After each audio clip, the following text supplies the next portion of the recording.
What's going on, YouTube? My name's Eli and this is Common Sense, and today I picked up a really interesting fragrance that I didn't even know came out at my local Marshall's, and so we're gonna unbox it and give my first impressions, so stay tuned. So today we're going to be unboxing a fragrance by Davidoff, and when I say Davidoff, you immediately think of cool water, right? Yes. So this is a cool water fragrance, and this one is actually, I've never heard of this one. This one is called Grapefruit and Sage. Apparently it came out in 2022, and if you look it up on Fragrantica, there's only like 2 notes. There's grapefruit and sage. I decided to pick this one up. It was $26.99, and I actually bought 2 bottles. I bought one for my brother because he absolutely loves the original Cool Water. He has Cool Water and Cool Water Intense, and so I'm a huge fan of the Cool Water line, and I have several flankers, and anytime that I see one, I always pick it up. But we're gonna be looking at grapefruit and sage, so let's get into it. Got a little ASMR for you.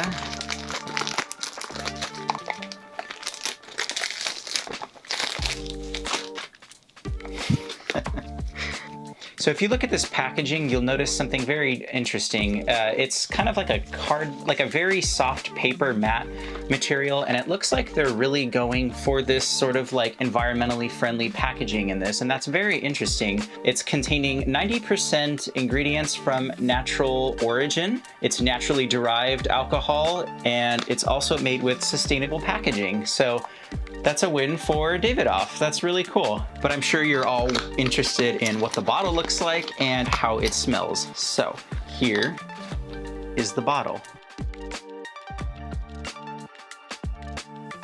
So immediately off the bat, this to me looks almost identical to the Cool Water Parfum. It looks like the juice color is slightly different. This one's a little bit more purple.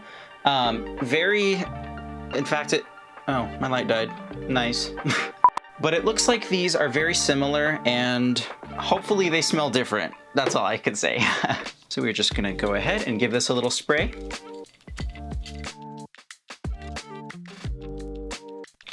All right.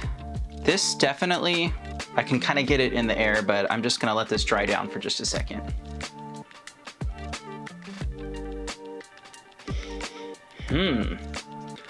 This one is interesting.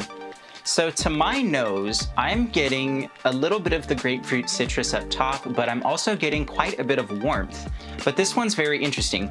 To me, this smells like a slightly warmer Versace Eros mixed with the Cool Water Intense.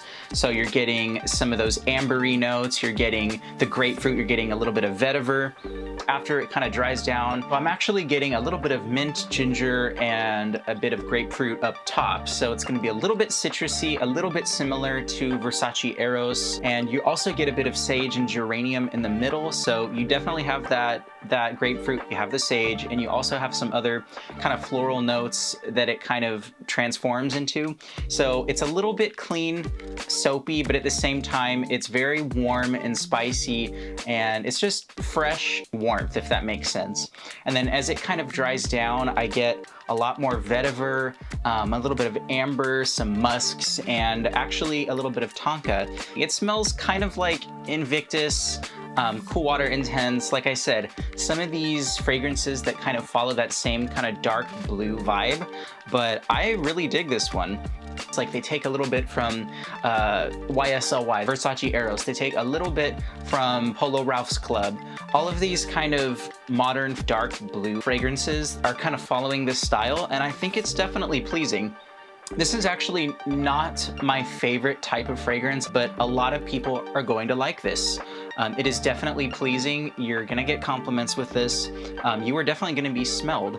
You get that amber, vetiver, a little bit of musk, and sweetness from almost like a ginger mint and grapefruit combo up top.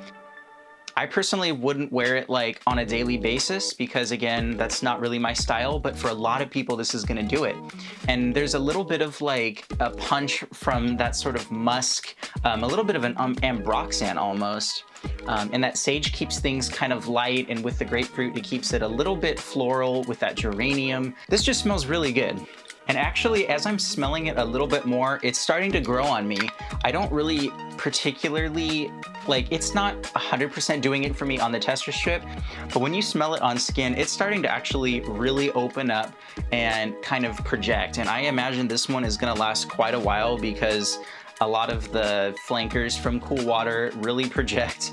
Cool Water Intense, that is insane with the projection and the sillage, but this one is definitely interesting and definitely worth picking up for 27 bucks.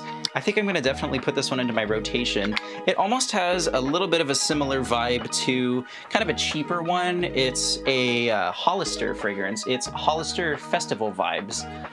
It's kind of the same thing. You get a little bit of floral, you get some sweetness. It's a little bit ambery, and you also get some of that sage and the kind of grapefruit. Wow, that's interesting. In terms of price, I definitely would not pick this one up at full retail. If you find it at a discounter for a fair price, like 27, even like 30 or 40 bucks, I say it's worth it because you're gonna be spending a fraction of the cost of some of those other designer fragrances, but it does the same thing and kind of is very mass pleasing and combines a lot of them at a great price. So do not pay retail for this. If you can find it for cheap, pick it up. Thank you guys for watching today's video. If you enjoyed this video, please leave a like and consider subscribing. It'll push it out to more and more people's feeds so that you can know which fragrances smell good, and I would greatly appreciate that. So thank you guys so much for watching. I'm Eli with Common Sense, and until the next one, bye-bye.